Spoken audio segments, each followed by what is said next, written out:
Assalamualaikum warahmatullahi wabarakatuh. Selamat pagi, salam sejahtera untuk kita semua. Asyhadu an la ilaha illallah wa asyhadu anna Muhammadar Rasulullah. Qala rabbi ishrah li sadri wa yassir li amri wahlul 'uqdatam min lisani yafqahu qawli. Yang kami hormati Ibu Ketut selaku pemateri tentang budaya positif. Yang kami hormati Bapak Ibu Dewan Guru yang mengikuti kegiatan pada hari ini. Pertama-tama marilah kita panjatkan puji syukur kehadirat Allah Subhanahu wa taala yang telah memberikan nikmat, rahmat dan hidayahnya kepada kita sehingga pada pagi hari ini kita dapat berkumpul pada kegiatan hari ini. Kedua kalinya tidak lupa sholawat beserta salam semoga tetap terlimpahkan kepada Nabi Allah Muhammad Sallallahu Alaihi Wasallam yang kita nantikan syafaatnya di yaumil akhir. Amin. Baik Bapak Ibu Dewan Guru, untuk kegiatan pada hari ini pertama-tama marilah kita buka bersama untuk yang muslim dengan mengucap lafaz basmalah dan yang muslim monggo dengan kepercayaan masing-masing. Bismillahirrahmanirrahim. Acara kedua yaitu doa yang dalam hal ini akan dipimpin oleh Bapak Kafid Royani. Kepadanya kami silakan.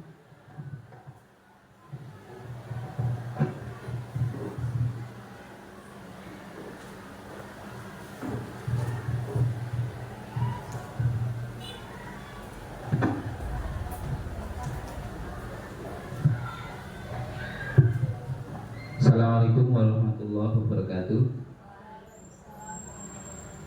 Bapak Ibu hadirin semuanya, marilah kita sejenak berdoa supaya kegiatan kita pada pagi hari ini sampai akhir nanti berjalan dengan lancar dan tidak ada halangan apapun. Bagi Bapak Ibu yang beragama Muslim, mohon izin saya mengimami untuk doa bersama, dan mungkin yang non-muslim sesuai dengan kepercayaan masing-masing. Allahumma sholli ala sayyidina Muhammad wa ala sayyidina Muhammad sayyidil awwalin wa akhirin wa sallallahu rabbil alamin. Bismillahirrahmanirrahim. Hamdan yafini ma yakafi masidah ya rabbana lakal hamdu kama yanbaghi jalali wajhika wa limajdanik. Allahumma sholli ala sayyidina Muhammad wa ala sayyidina Muhammad. Allahumma inna nas'aluka ilman nafi'an wa rizqan wasi'an malan mustaqbalan. Allahumma ja'alna min ahli ilmi wa li khairu la taj'alna min ahli syarri wa idhar. Allahumma ihtim lana bi husnil khatim wa la tahtim lana bi husnil khatim. Rabbi zidna man nafi'a wa rizqna fahma.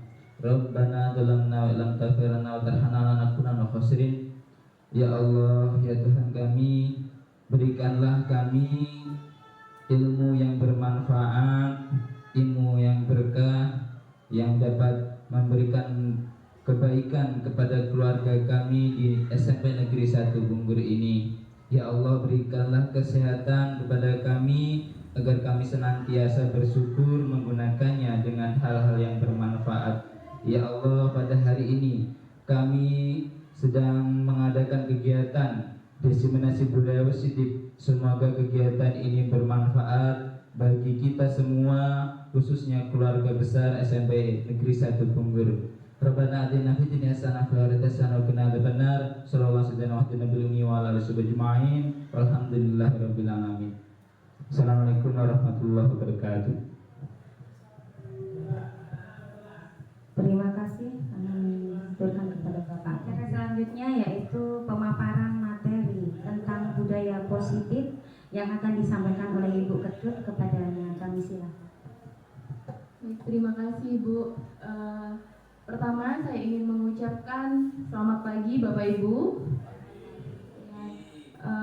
Saya ucapkan terima kasih banyak atas kehadiran Bapak Ibu yang selalu mendukung dan membersamai saya dalam salah satu rangkaian kegiatan program guru penggerak. Nah, hari ini saya akan menyampaikan diseminasi budaya positif.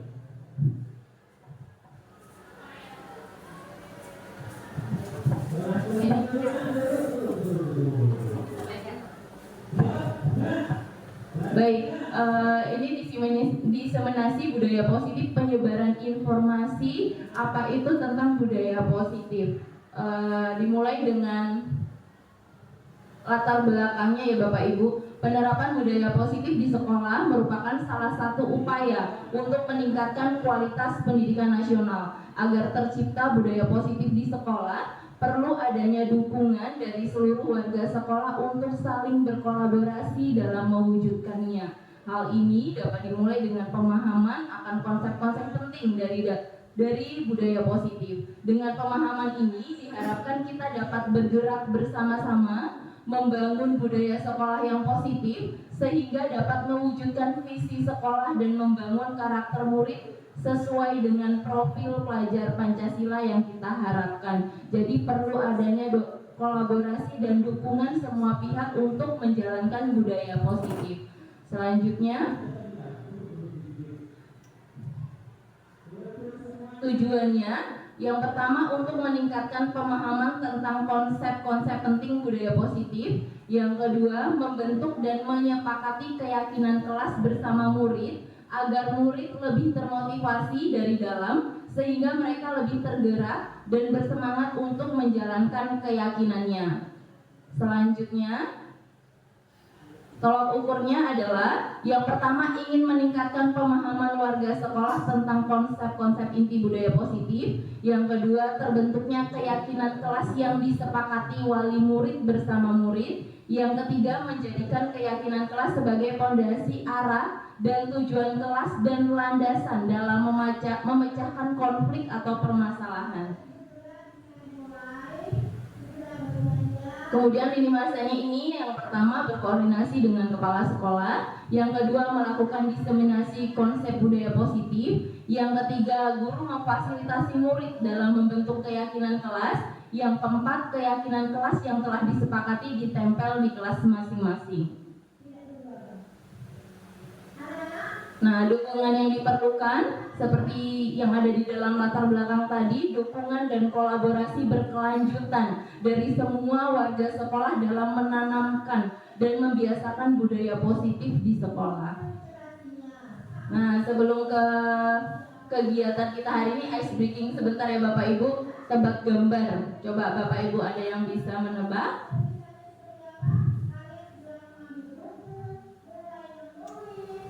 Tangan. Apa Pak Edi? Tanda seru Pak Edi. Yang lain ada? Tantangan.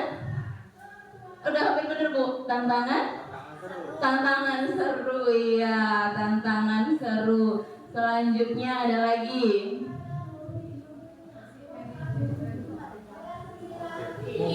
I-nya yang dicoret Ibu. Kemudian untuk yang di tengah-tengah U-nya, kemudian ada yang ketiga G-nya diganti T. Yang pertama gambar apa yang paling kiri Bapak Ibu? Meriam. Nah I-nya dihilangin.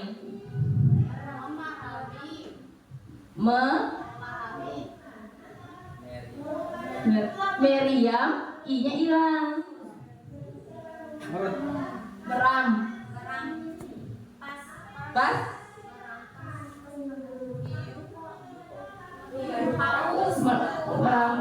Merampas.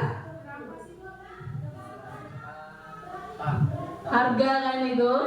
G-nya diganti T. Iya, merampas harta. Lanjutnya ini lagi satu Bapak Ibu. Iga bakar. Ya, itu adalah ice breaking kita hari ini. Oh, Bu Sulis kayaknya suka mainan anaknya main tebak gambar ya Bu. Udah biasa Bu Sulis ini. Nah, ini konsep-konsep inti. Iya, konsep-konsep budaya positif ya Bapak Ibu.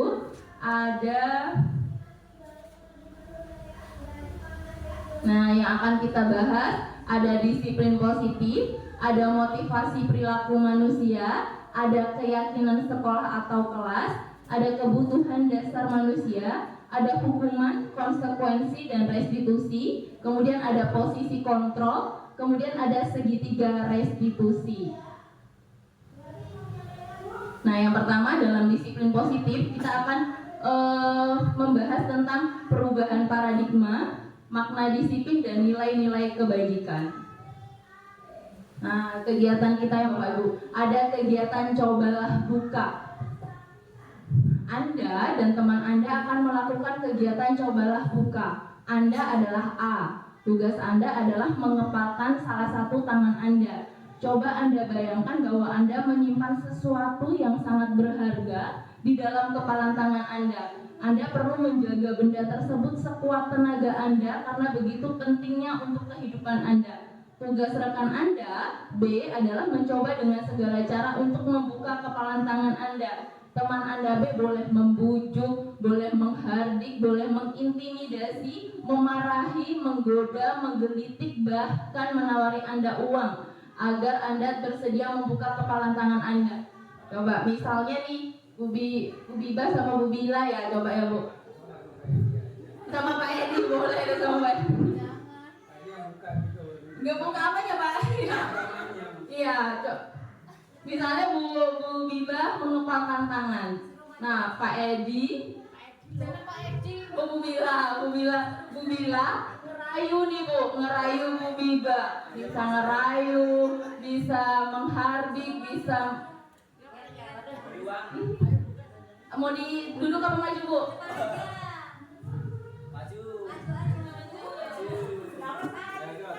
Dia nggak bisa merayu. Disiapin Makasih duit.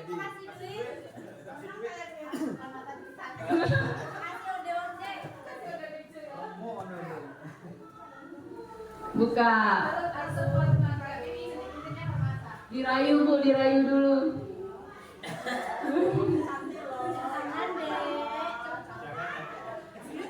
Boleh. Coba untuk jawab pertanyaan yang pertama, kemungkinan apa yang terjadi Bapak Ibu? Kemungkinannya kan ada berapa? Kemungkinan yang terjadi apa di sini? Ini pasti ada rahasia sendiri atau terbuka tangannya supaya orang lain tidak tahu ya. Yang berarti kemungkinannya adalah bisa terbuka, Bu Habibah mau membuka atau tidak mau membuka. Bisa kalau digelitik kan ada dan sebagainya kan ya. Coba Bu digelitik. Tuh, tetap kebuka nggak Bu? Nggak mau. Nah ini nomor 2 nih, jawab nomor 2 Bapak Ibu. Dalam kegiatan ini sesungguhnya siapa yang pegang kendali atau kontrol untuk membuka atau menutup kepala tangan? Iya, yang mengepal walaupun Bu Bila ngerayu, Bu Bila menggelitik. Tapi kalau Bu Biba nggak mau membuka, kan tetap tidak akan terbuka. Iya, jadi dapat jawaban kontrolnya Bapak Ibu. Dari siapa kontrol itu? Iya, diri sendiri. Ya boleh duduk Ibu, terima kasih.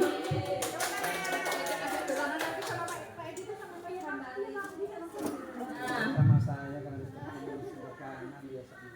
terus apa kaitannya? Nah di sini kita sering miskonsepsi Bapak Ibu, ternyata sering miskonsepsi. Sebenarnya kita seolah-olah mengontrol, tapi apa yang terjadi coba? Ini ada miskonsepsi tentang makna kontrol yang dikembangkan oleh pendidik dan psikiater ya.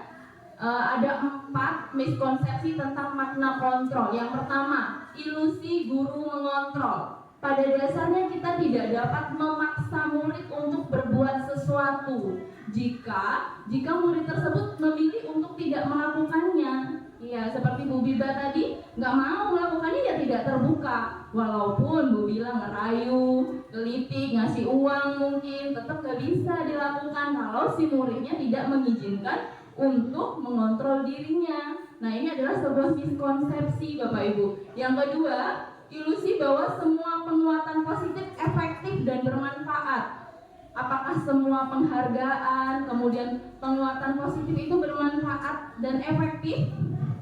Bisa jadi dalam jangka waktu tertentu murid tidak mau dibujuk, atau malah hanya tergantung dengan kita untuk berbuat sesuatu karena adanya penghargaan, hanya ingin dipuji, ya seperti itu ya Bapak Ibu. Yang ketiga, ilusi bahwa kritik dan membuat orang merasa bersalah dapat menguatkan karakter. Ini benar atau tidak? Kalau kita kritik, kita buat murid itu merasa bersalah malah menguatkan karakter mereka. Tidak ya Bapak Ibu, justru malah kita mengajarkan mereka untuk belajar merasa buruk terhadap diri mereka sendiri. Ya, mereka menempatkan diri mereka pada posisi negatif karena kita kritik dan kita buat merasa bersalah. Yang keempat, ilusi bahwa orang dewasa memiliki hak untuk memaksa. Iya, banyak orang dewasa yang percaya bahwa mereka memiliki tanggung jawab untuk membuat murid-murid berbuat hal-hal tertentu. Lebih ke memaksa. Apakah efektif Bapak Ibu? Ya, hubungan yang terjadi malah hubungannya kurang menyenangkan karena kita memaksa. Nah, ini adalah 4 miskonsepsi tentang makna kontrol. Lalu, apa yang harusnya kita lakukan? Nah, yang harus kita lakukan bagaimana bisa berubah dari paradigma stimulus respon. Kita ngasih rangsangan terus ada yang merespon, ya, seperti yang dilakukan Bu Bila tadi, memberi rangsangan ke Bu Biba, terus ada respon dari Bu Biba.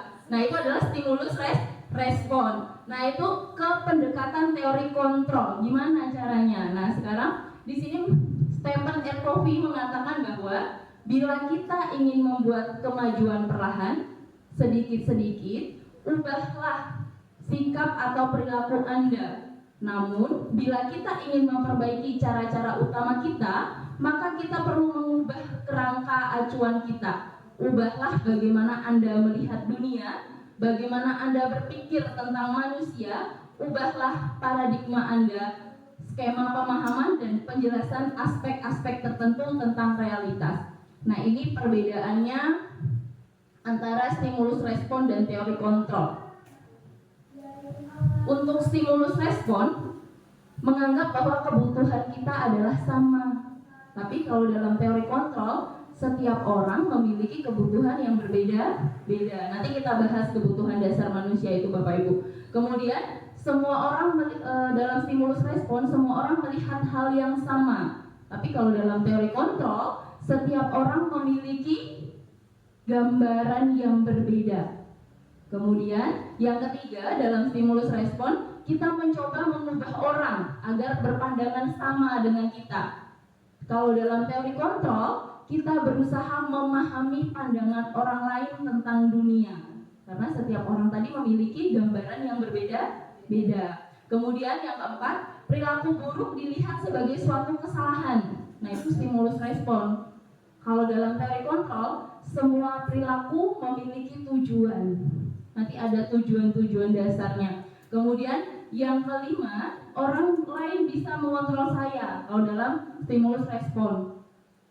Kalau dalam teori kontrol, semua perilaku hanya kita yang bisa mengontrol diri kita, bukan dari orang lain.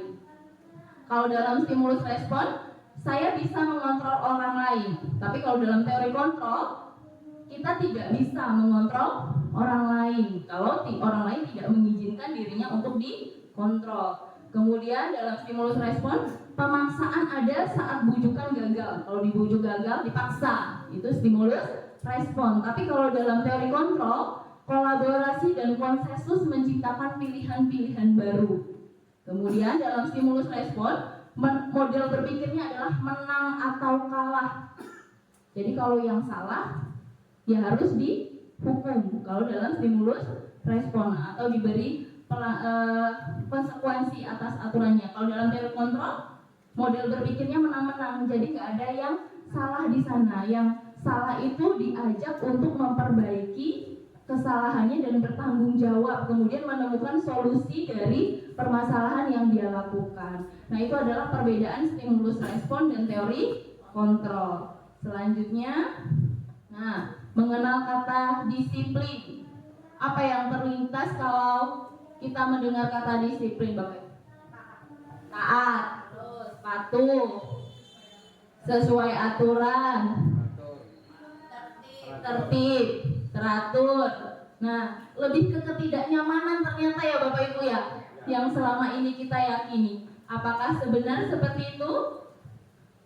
Nah, ternyata menurut Ki Hajar Dewantara, untuk memiliki murid yang merdeka itu perlu adanya disiplin yang kuat. Tapi disiplin yang kuat di sini adalah disiplin positif, yang artinya disiplin diri, yang mempelajari bagaimana cara kita mengontrol diri dan bagaimana kita menguasai diri untuk memilih tindakan-tindakan yang mengacu pada nilai-nilai kebajikan yang kita yakini dan hargai agar tercapai tujuan mulia yang dia inginkan. Lebih kemana? Kontrol diri. Disiplin itu lebih ke kontrol diri untuk melakukan nilai-nilai kebajikan yang kita yakini. Nah, di sini ada nilai-nilai kebajikan, Bapak Ibu. Apa itu nilai-nilai kebajikan? Nilai-nilai yang diyakini.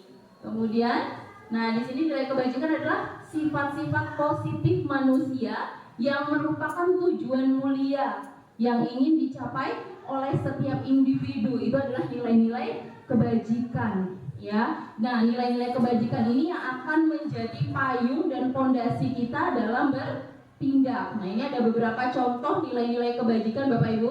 Nah, yang pertama sudah sangat familiar di kita, apa itu? Profil pelajar Pancasila, ya.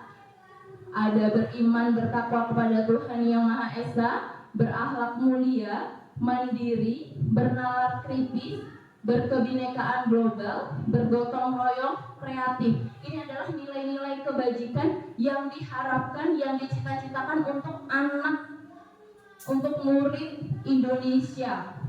Nah, selanjutnya ini ada beberapa contoh lain dari institusi atau organisasi pendidikan. Ada toleransi, rasa hormat. Tidak saya bacakan satu-satu ya Bapak Ibu. Nah, coba kita lihat selanjutnya. Nah, ini ada beberapa contoh lainnya. Hormat dan santun, kemudian percaya diri, kreatif. Sebenarnya hampir sama karena nilai-nilai kebajikan itu bersifat universal. Universal itu apa? Menyeluruh. Hampir semua masyarakat di dunia meyakini bahwa ini benar. Ya, terlepas dari latar belakang suku, bangsa, agama, dan sosial budaya yang lainnya. Nah, ini nilai-nilai kebajikan ini yang akan menjadi dasar dalam kita membuat keyakinan kelas. Nah, ada istilah keyakinan kelas ya Bapak Ibu. Nah, sebelum ke keyakinan kelas kita belajar motivasi manusia dulu. Ada berapa motivasi perilaku manusia di sana? Ada 3. Yang pertama, untuk menghindari ketidaknyamanan atau hukuman. Ternyata kita itu bisa melakukan sesuatu untuk menghindari ketidaknyamanan. Mungkin Bu Biba tadi bisa membuka tangannya karena digelitik, nggak nyaman nih, gitu ya. Kemudian dihardik. Nah, itu berarti motivasi yang pertama. Yang kedua, untuk mendapatkan imbalan atau penghargaan dari orang lain. Misalnya Bu Bila tadi memberikan uang, berarti itu adalah motivasi yang kedua. Yang ketiga, untuk menjadi orang yang mereka inginkan dan menghargai diri sendiri dengan nilai-nilai yang mereka percaya. Nah, yang motivasi 1 dan 2 itu motivasinya dari mana Bapak Ibu? Dari luar, ya. Kalau motivasi yang ketiga dari dalam, motivasi intrinsik. Mana yang kita harapkan kita tanamkan dalam murid-murid kita? Intrinsik yang ketiga, untuk menjadi orang yang mereka inginkan dan menghargai diri sendiri dengan nilai-nilai yang mereka percaya. Jadi walaupun nggak ada hukuman, walaupun nggak ada imbalan, mereka tetap berperilaku baik sesuai dengan nilai-nilai kebajikan yang mereka yakini. Seperti itu. Kemudian tadi kita sudah belajar nilai-nilai kebajikan, sudah belajar motivasi perilaku manusia. Sekarang keyakinan sekolah atau kelas. Keyakinan itu lebih kemana? Yang dianutkan, ya, dari dalam diri yang dianut, kepercayaan dari dalam diri yang dianut. Keyakinan sekolah atau kelas adalah nilai-nilai kebajikan universal yang disepakati secara tersirat dan tersurat lepas dari latar belakang, suku, negara, bahasa maupun agama. Dengan keyakinan, murid mengetahui tujuan mulia dari suatu peraturan. Murid akan lebih termotivasi dari dalam, sehingga mereka lebih tergerak dan bersemangat untuk menjalankan keyakinannya. Selama ini ada peraturan, pernah nggak kita mengajak murid kita, sebenarnya apa sih tujuan dari peraturan ini? Sebenarnya pernah nggak ngajak seperti itu Bapak Ibu? Apa langsung harus datang tepat waktu, tanpa tahu sebenarnya murid nggak tahu tujuannya apa sebenarnya datang tepat waktu. Kemudian nggak boleh pakai baju yang tidak seragam. Tujuannya apa? Pernah nggak kita ngajak murid-murid mencari tahu nilai-nilai apa sih, kebajikan apa yang sebenarnya ada di dalam sana? Gimana Bapak Ibu? Lebihnya kayak mana sekarang? Belum ya. Jadi murid itu hanya disuruh untuk mentaati peraturan tanpa tahu sebenarnya tujuan mulia dari peraturan itu apa. Nah, itu salah satu yang menyebabkan mungkin mereka menjadi kurang bersemangat untuk melaksanakan peraturan. Makanya adalah istilah keyakinan kelas atau keyakinan sekolah ini.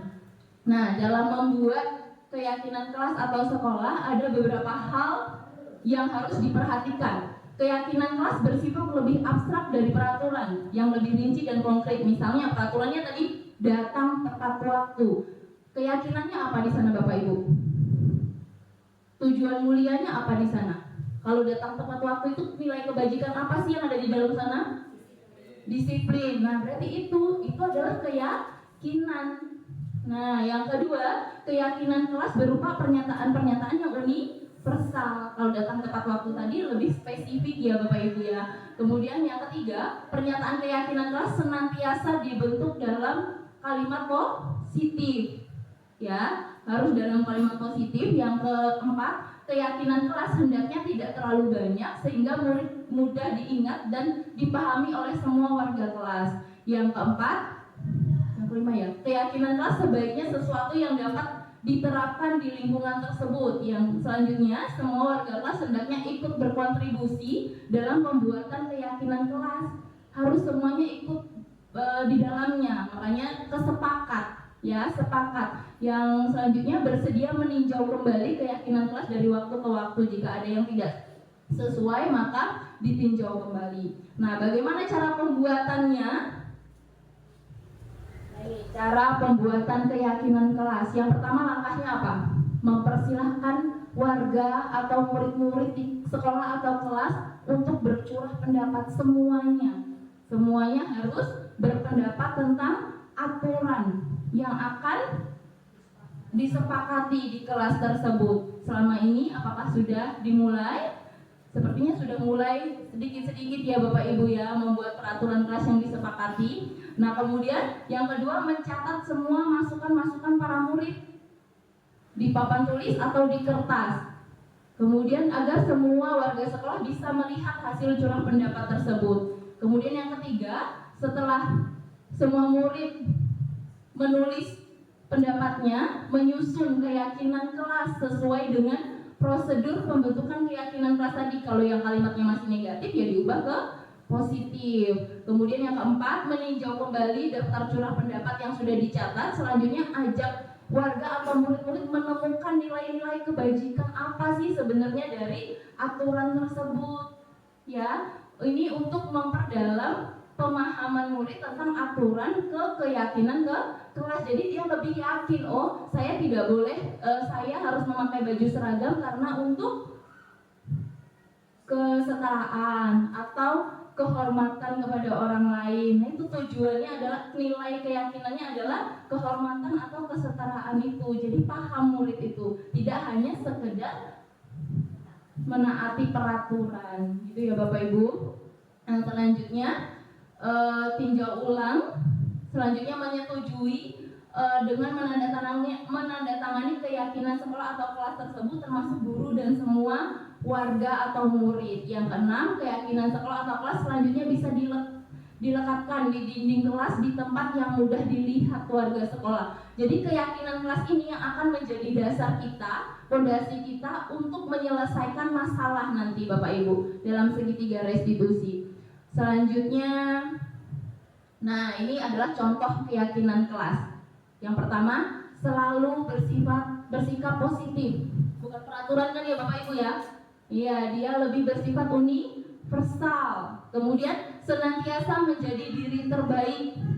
Selanjutnya, percaya dan menghormati orang lain serta barang miliknya.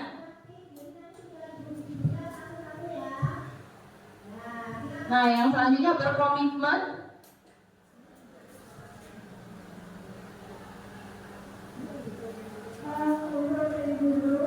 terhadap setiap tugas. Kemudian yang terakhir senantiasa membantu. Yang contoh 2, ada hormat, bekerja dan diterima dan dimiliki. Itu ada penjabarannya masing-masing. Ini adalah contoh keyakinan kelas apa peraturan kelas, Bapak Ibu? Keyakinan. Jadi dari peraturan itu kita cari tujuan mulianya. Dari tujuan mulia terbentuklah keyakinan yang disepakati seluruh warga atau murid di kelas atau di sekolah kita. Ya, selanjutnya Berikut adalah contoh implementasi pembuatan keyakinan kelas bersama murid-murid kelas 96. Yang pertama, mencurahkan pendapat tentang peraturan yang perlu disepakati di kelas. Yang kedua, mencatat semua masukan-masukan para murid di papan tulis. Yang ketiga, mengajak murid-murid untuk menemukan nilai kebajikan atau keyakinan yang dituju dari peraturan tersebut. Yang keempat, meninjau ulang keyakinan kelas secara bersama-sama. Yang kelima, menempelkan keyakinan kelas di dinding kelas di tempat yang mudah dilihat semua warga kelas. Saya telah membuat keyakinan kelas bersama wali kelas kita, yaitu Bu Ketut. Setelah membuat keyakinan kelas bersama Bu Ketut dan teman-teman kelas saya di kelas 96, kini saya menjadi paham bahwa setiap peraturan memiliki tujuan yang mulia, di mana tujuan yang mulia itu adalah nilai-nilai yang ingin kita capai dan hargai, yang akan menjadi acuan kita dalam bertindak. Sekian, terima kasih. Nah, ini adalah kebutuhan dasar manusia. Yang tadi, setiap manusia itu berperilaku untuk memenuhi kebutuhannya. Ternyata ada berapa kebutuhan dasar manusia, Bapak Ibu? 5. Yang pertama, kebutuhan untuk bertahan hidup. Ya, yang bersifat fisiologis, untuk kesehatan, seperti kesehatan, rumah, dan makanan. Yang kedua apa? Kasih sayang dan rasa diterima. Kebutuhan untuk diterima, kebutuhan akan hubungan dan koneksi sosial. Kemudian yang ketiga, penguasaan, kebutuhan pengakuan atas kemampuan.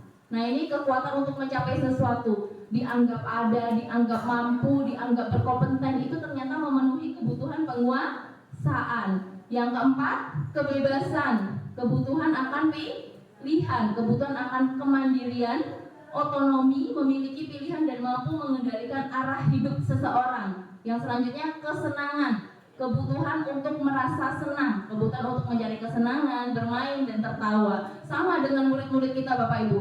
Murid-murid kita itu memiliki kebutuhan dasar yang sama dengan kita. Yang mungkin saat melanggar peraturan, ada kebutuhan dasarnya yang tidak terpenuhi, makanya dia melakukan sesuatu yang melanggar peraturan.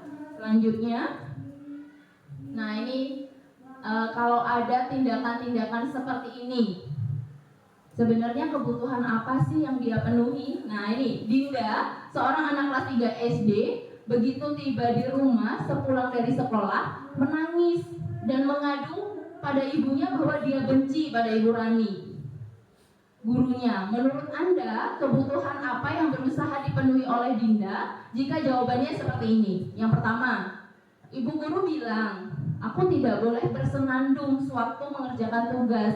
Katanya, kelas harus tenang, tidak ada suara. Kan gak seru jadinya. Kebutuhan apa kira-kira Bapak Ibu? Bu, sulit kesenangan. Bu, kebebasan. Ya, nanti kita cek ya Bapak Ibu. Yang kedua, Ibu guru tidak menyapaku hari ini, padahal aku pakai jepit baru. Perhatian kasih sayang ya Bapak Ibu ya. Ketiga, aku bosen. Masa belajarnya cuma gitu-gitu aja, dengerin ibu guru aja. Kesenangan. Yang keempat, aku sebel, gambarku tidak rapi. Malah ibu guru nunjukin ke teman-temanku di depan kelas. Kasih sayang. Pengakuan, ya coba kita lihat. Kalau gini, aku sebel nggak boleh makan di kelas, padahal aku lapar banget. Apa itu? Lapar banget sih. Bertahan hidup. Coba kita cek ya Bapak Ibu yang bertahan hidup. Kan lapar banget. Itu ya Bu Maya ya. Jadi makan itu untuk bertahan hidup ya Bu ya. Iya. Yang pertama, ternyata apa? Kesenangan. Ya, dia senengnya nggak cuman harus tenang, nggak ada suara. Dia nggak senang seperti itu, makanya dia melanggar. Dia nangis nggak boleh, karena nggak boleh bersenandung. Dia kesenangannya tidak terpenuhi. Yang kedua, tidak menyapaku hari ini. Nah, itu berarti kebutuhan akan kasih sayang dan rasa diterima. Yang ketiga, aku bosan gitu-gitu aja. Berarti kan nggak punya pilihan. Berarti apa? Kebebasan. Yang keempat, aku sebel, gambarku tidak rapi. Malah ibuku nunjukin udah gambarnya jelek, ditunjukin ke teman-temannya. Apa yang terjadi? Penguasaan akan dirinya kan merasa berkurang. Ya Bapak Ibu, ini berkaitan dengan harga diri. Selanjutnya, nah, di dalam budaya positif juga dikenal dengan dunia berkualitas. Apa sih itu dunia berkualitas? Tempat khusus dalam pikiran Anda, tempat Anda menyimpan gambaran representasi dari semua yang Anda inginkan, bisa berisi orang-orang, hal-hal dan apa saja yang terbaik dalam hidup Anda dan membuat Anda merasa bahagia dan terpenuhi kebutuhan dasar Anda. Pasti setiap orang punya dunia berkualitas ya Bapak Ibu. Pasti ada momen-momen penting, orang-orang penting yang sangat melekat di dalam diri Bapak Ibu, termasuk murid-murid kita. Itu namanya dunia berkualitas. Nah, harapannya murid kita juga punya gambaran dunia berkualitas mereka. Tentunya sebagai guru apa yang harus kita lakukan? Kita bisa memposisikan peserta didik mereka dalam dunia berkualitas mereka yang positif dengan nilai-nilai kebajikan yang diyakini. Harapannya seperti itu.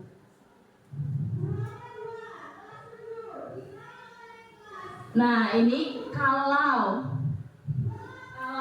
terjadi pelanggaran peraturan, tindakan apa saja yang bisa terjadi Bapak Ibu? Hukuman, konsekuensi. Nah, ini ada istilah restitusi. Yang sering kita lakukan yang mana Bapak Ibu? Hukuman. Konsekuensi? Kadang-kadang. Apa sih bedanya hukuman sama konsekuensi Bapak Ibu? Hukuman seketika. Kalau konsekuensi berbuat salah dulu, terus ada aturannya, dilakukanlah konsekuensi atau sanksi, diberikan sanksi. Nah, ini coba ada perbedaan hukuman dilihat dari tindakan guru saat muridnya melakukan kesalahan. Yang pertama, lari mengelilingi lapangan basket 2 kali karena terlambat hadir di sekolah. Ini termasuk hukuman apa konsekuensi? Lari ke lapangan basket, padahal dia datangnya terlambat. Apa hubungannya datang terlambat dengan lari? Ya, itu berarti termasuk hukuman. Ya. Yang kedua, membersihkan coretan yang dibuat di meja tulis. Iya, konsekuensi. Dia mencoret di meja, maka dia harus membersihkannya. Itu adalah termasuk konsekuensi. Yang ketiga, murid diminta untuk push up 15 kali karena tidak menggunakan masker ke sekolah. Hukuman ya, nggak pakai masker, ngukumnya dengan push up. Ya, harusnya beli masker atau pulang ambil masker ya Bu ya. Iya. Kemudian yang keempat, menggantikan kertas tugas teman yang telah dicoret-coret. Konsekuensi. Yang kelima, berjemur di lapangan basket pukul 12 siang karena mengobrol dengan teman. Hukuman. Iya, coba ini jawabannya sepertinya sudah benar semua ya Bapak Ibu. Nah, ya betul. Jadi kalau konsekuensi itu sesuai dengan pelanggaran yang telah dia lakukan. Tapi kalau hukuman secara tiba-tiba terkesan menyakitkan si murid, ya tidak Bapak Ibu. Nah, dan dilakukannya tidak sesuai dengan pelanggaran yang telah dia lakukan. Nah, selain 2 tindakan tadi, konsekuensi dan hukuman, ada istilah restitusi. Sudah sering dengar ya Bapak Ibu, restitusi? Ada yang belum, ada yang sudah. Nah, restitusi itu apa sih Bapak Ibu? Restitusi itu adalah proses menciptakan kondisi bagi murid untuk memperbaiki kesalahan mereka, sehingga mereka bisa kembali pada kelompok mereka dengan karakter yang lebih kuat. Nanti ada langkah-langkah restitusi dalam segitiga restitusi. Namun sebelumnya ajar dulu tentang posisi kontrol kita sebagai guru, orang tua. Dalam posisi kontrol apa sih yang bisa kita lakukan kepada murid-murid kita? Ada 5 Bapak Ibu. Ada penghukum, Ada pembuat merasa bersalah, ada teman, ada pemantau, dan ada manajer. Nah, untuk memahaminya, coba kita perhatikan video ini. Yang pertama, posisi penghukum.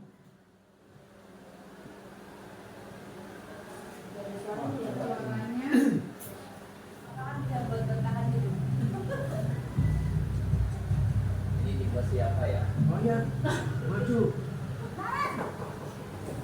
Aku kayaknya Pak ya. Oh, Langsung merefleksikan diri ya Bu ya. Nah,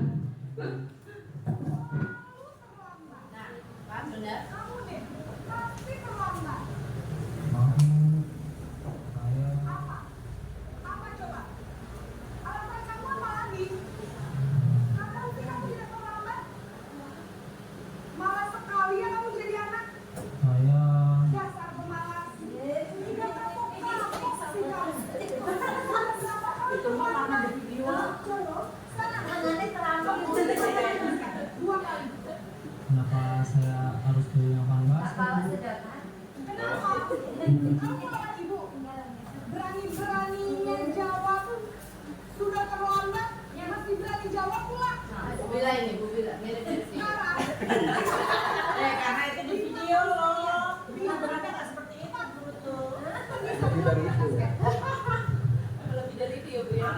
Posisi menghukum biasanya bicara dengan nada tinggi, menghardik, menunjuk-nunjuk, menyakiti, dan menunjuk. Hukuman bisa berupa fisik maupun psikis.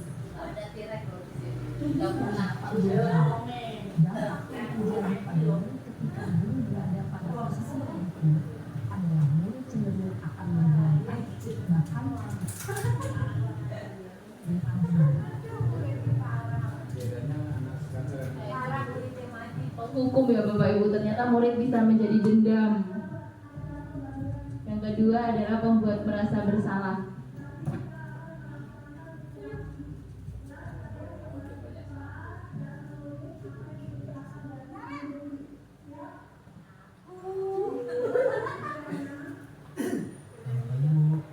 Naren, kamu kenapa berlarut-larut? Ini apa kayaknya? Nggak enak kalau dia sini lagi marah pakai baju. Kalau kamu terlambat lagi, nanti ibu yang ketemu bapak kepala sekolahnya. Disangka ibu tidak bisa mendidik kamu. Ya, mirip-mirip. Duh, gimana ini?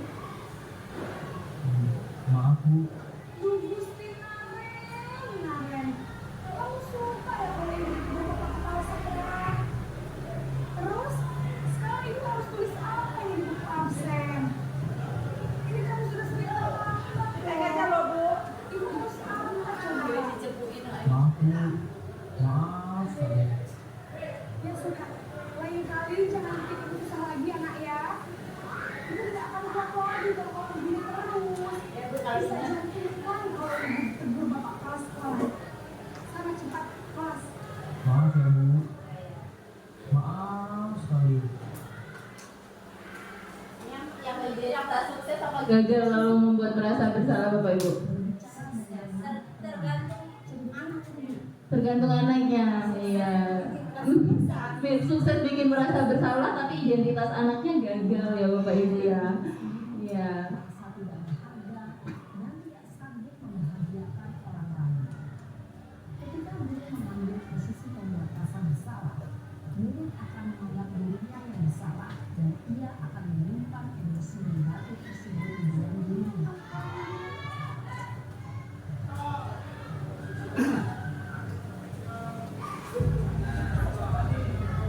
Tadi yang pertama versi Bu Bila. Makanya dah. Padahal aku bisa makan lembut loh. Yang Bu Bila versi yang kedua.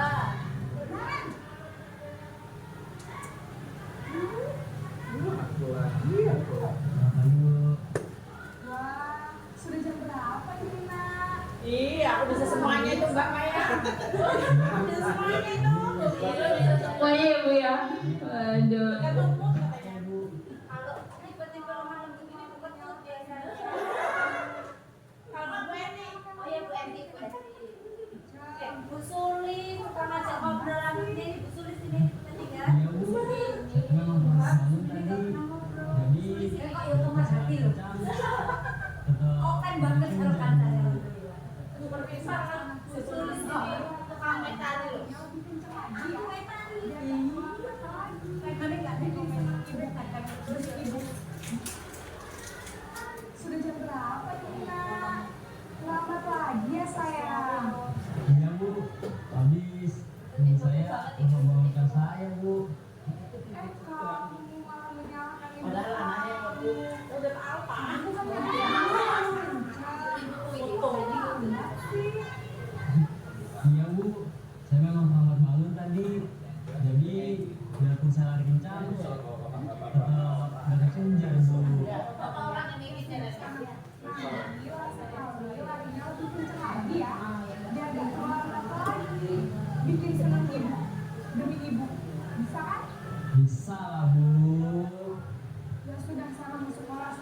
cenderung bersenda gurau untuk menjaga suasana tetap santai. Murid akan merasa senang, aman, dan akrab dengan guru. Identitas yang tercipta adalah identitas sukses organisasi. Namun, ini masih banyak eksternal.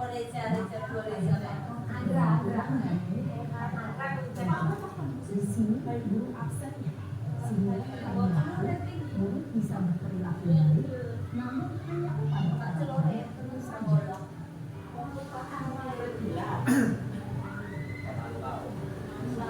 Memantau, ini siapa ini? CCTV nih, cepu.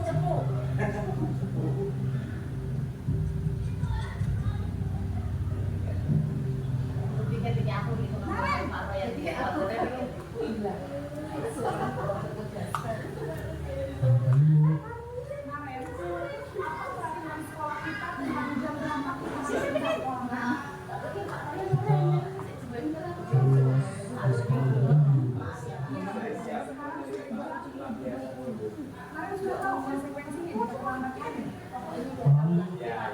Saya harus tinggal kelas pas jam istirahat selama 20 menit. Ya benar, konsekuensinya demikian. Jadi nanti jam 9.30 pas istirahat, kamu harus tinggal di kelas, kerjakan tugas tambahan untuk ketinggalan lain, ya. Baik Bu. Posisi pemantau mengandalkan penghitungan atau data untuk mengontrol murid. Guru mengarahkan murid berdasarkan peraturan dan konsekuensi. Seorang pemantau menunjukkan bahasa tubuh dan ekspresi wajah yang nyata dan cenderung formal.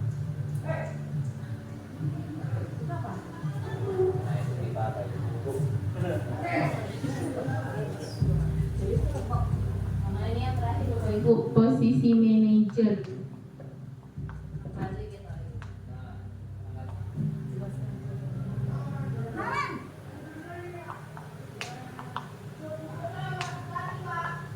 Selamat pagi Bu. Selamat pagi. Maaf Bu, saya terlambat. Iya, sekolah masuknya jam 7, sekarang sudah jam 7.20. Jadi sekarang bagaimana ini, Maren? Maaf Bu, saya lupa soal saya semalam. Baiklah, menurut kamu, keyakinan sekolah yang mana yang perlu kamu tingkatkan? Menghargai diri sendiri dan orang lain mungkin ya Bu. Setuju. Jadi, apakah Maren meyakini prinsip saling menghormati tersebut? Iya Bu, saya meyakininya. Apakah Maren bersepakat berdasarkan kesepakatan ini? Bersedia Bu. Bagaimana kamu Udah, Bang, akan Dur. Yang ada tuh, Pak Alam saya Bu. baik? Kalau Maren komite alarm di rumah, ada orang yang kira-kira bisa bantu mengingatkan tidak? Ada Bu, kakak saya, Kak Emma. Ada lagi selain KM? Selain Kak Emma, ada ibu saya. Baik, jadi yang mengingatkan Maren adalah Kak Emma dan Ibu Kalian. Kira-kira akan mulai setel alarm kapan, Maren? Setelah pulang sekolah, akan segera saya lakukan. Baik, jadi Maren akan setel alarm untuk bangun bersama dan akan ada lagi yang mungkin perlu dilakukan, Maren, agar tidak terlambat bangun lagi. Tidak ada Bu. Baik, Maren, terima kasih untuk kerjasama kamu. Sekarang kamu boleh kembali ke kelas untuk belajar. Baik Bu, terima kasih. Posisi manajer adalah posisi kontrol yang disarankan untuk membimbing murid memiliki sikap disiplin yang positif, yaitu murid yang mandiri, bertanggung jawab, dan dapat memecahkan masalah. Tujuan dari posisi ini adalah agar murid dapat berefleksi atas tindakannya. Guru akan dengan tulus memberikan pertanyaan-pertanyaan bermakna, sehingga membuat murid dapat belajar dari kesalahannya dan mencari sebuah solusi untuk menyelesaikannya. Ibu dan Bapak Guru hebat, setelah mengamati adegan kelima posisi kontrol tadi, kira-kira posisi mana yang paling ideal? Posisi mana yang dapat menunjang motivasi intensif?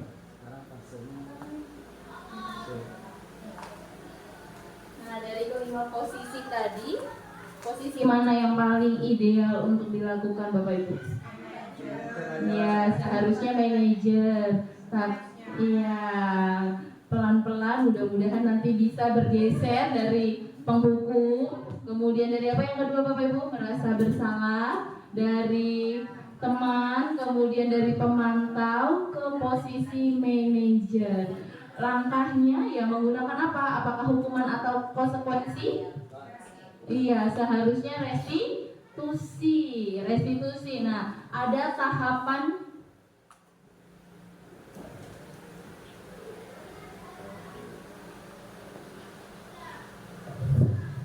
dalam restitusi itu dirancang tahapannya untuk mempermudah kita dalam melaksanakannya yang disebut dengan segitiga restitusi. Apa saja langkah-langkahnya dan bagaimana cara melakukannya? Yang pertama, menstabilkan identitas. Kita stabilkan dulu identitasnya. Yang bawah ya Bapak Ibu. Setiap orang pasti pernah melakukan kesalahan. Kamu bukan satu-satunya yang pernah melakukan ini. Nah, itu adalah tahap menstabilkan identitas. Setelah identitasnya stabil, yang kita lakukan adalah validasi tindakan yang ada nggak cara lain yang lebih efektif untuk mendapatkan apa yang kamu butuhkan. Kemudian apa kamu punya alasan, pasti kamu punya alasan untuk melakukan itu. Nah, setelah validasi tindakan yang salah, baru yang ketiga menanyakan keyakinan yang sudah kita buat tadi. Keyakinan kelas apa yang telah kita sepakati? Kamu ingin menjadi orang yang seperti apa? Kan keyakinan tadi harapannya memang benar-benar dianut oleh dirinya. Ya, jadi kita tanyakan, kita balikan ke dia saat dia melakukan pelanggaran. Ini adalah segitiga restitusi dan langkah-langkahnya. Ini contohnya lagi ya Bapak Ibu.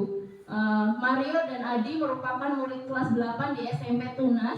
Pada jam istirahat makan siang saat semua anak lain bermain di luar kelas, mereka diajak bicara dengan guru wali kelas mereka, Bapak Joko, di ruang kelas. Pak Joko, Mario, Adi, Bapak tadi dengar laporan dari guru piket di kantin. Sepertinya kalian dalam masalah ya? Ada yang bisa Bapak bantu? Apa yang terjadi? Nah, ini diundang ya Bapak Ibu, bukan secara tiba-tiba, diundang dulu anaknya. Kemudian Mario dan Adi, iya Pak, tadi pada jam istirahat pagi kami main lempar-lemparan makanan di kantin. Tapi tidak sengaja malah kelempar kena wajah Budina, kepala sekolah, ketika beliau sedang berjalan. Pak Joko, kalian main lempar-lemparan makanan di kantin kena wajah Ibu Dina ketika beliau sedang lewat. Kemudian Mario dan Adi, iya Pak, dengan wajah sedih dan muka menunduk. Adi, ada informasi yang mau kamu tambahkan? Adi, kami tidak bermaksud melakukannya, tapi tidak sengaja. Apa kalian tahu kalau kalian dalam masalah? Nah, Mario dan Adi, iya. Kata Pak Joko, baiklah, Bapak di sini bukan untuk mencari siapa yang salah. Bapak di sini untuk mencari penyelesaian sama-sama, berpikir sama-sama tentang apa yang bisa kita lakukan untuk memperbaiki situasi ini. Kalian pasti melakukan ada alasannya ya. Pasti seru ya main lempar-lemparan begitu. Nah, ini menanyakan alasannya kenapa kok melakukan hal tersebut. Mario dan Adi menjawab, iya Pak. Kata Pak Joko, ya Bapak bisa melihat kalian merasa senang melakukannya. Kebutuhan akan apa Bapak Ibu? Akan kesenangan yang mereka penuhi dari lempar-lempar makanan tadi. Pasti ada tujuannya untuk memenuhi suatu kebutuhan. Kemudian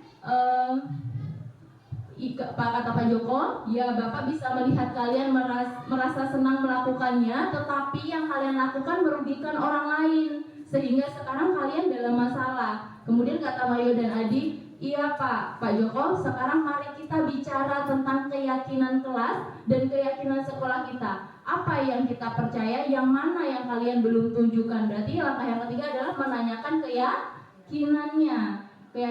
Kemudian Mario, kita harus bersikap baik satu sama lain. Kata Adi, menghormati orang lain dan menghormati diri sendiri. Kata Pak Joko, kalian berdua ingat dengan dengan keyakinan kelas kita. Kita kembali pada ketika kalian melakukan lempar-lemparan makanan mengenai Ibu Dina. Apakah kalian melakukan itu menghormati orang lain dan lingkungan?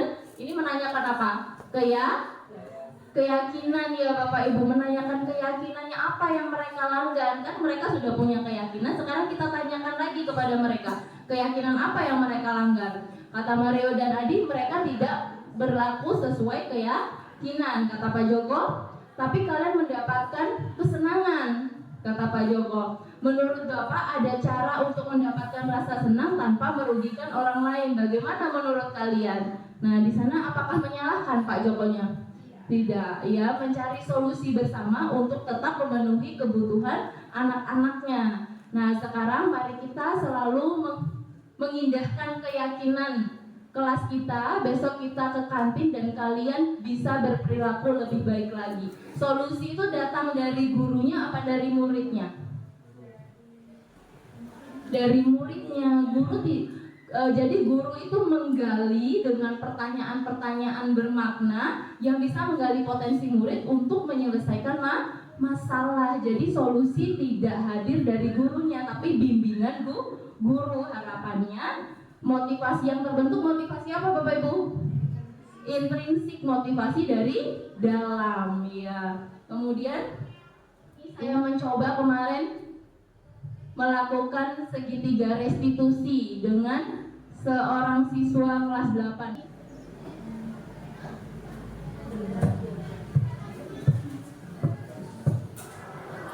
Ini adalah contoh melakukan segitiga restitusi yang saya coba lakukan Bapak Ibu.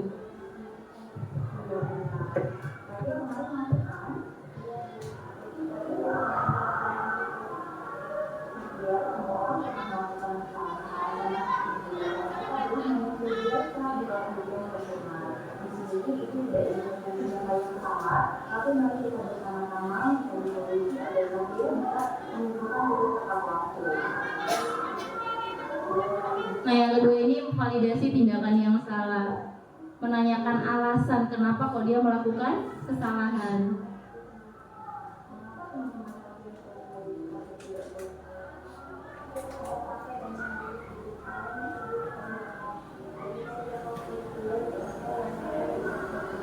Nah, yang terakhir adalah menanyakan keyakinan kelas yang sudah disepakati bersama.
Baik Bapak Ibu, itu adalah salah satu contoh pelaksanaan segitiga restitusi.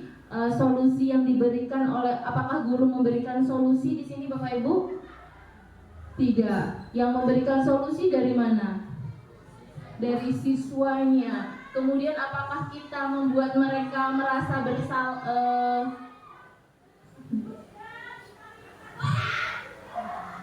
apakah kita membuat mereka merasa bersalah di sana? Tidak, kita membimbing mereka untuk belajar dari kesalahan mereka, kemudian memperbaikinya agar bisa kembali ke kelompok mereka dengan karakter yang lebih kuat. Nah, ini harapan yang kita cita-citakan ya Bapak Ibu. Semoga kedepannya kita bisa bersama-sama semakin terlatih untuk melakukan restitusi sehingga benar-benar menuntun murid kita untuk mencapai kebahagiaan yang setinggi-tingginya baik sebagai manusia maupun sebagai anggota masyarakat. Demikianlah yang dapat saya sampaikan tentang konsep-konsep budaya positif ini.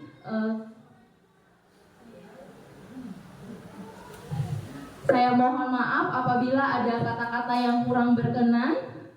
Dan saya sekali lagi ucapkan terima kasih atas kehadiran Bapak Ibu di sini yang membersamai saya dalam kegiatan guru penggerak ini. Saya ucapkan selamat pagi.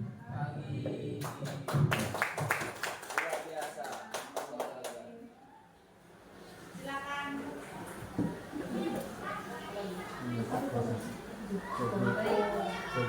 Terima kasih.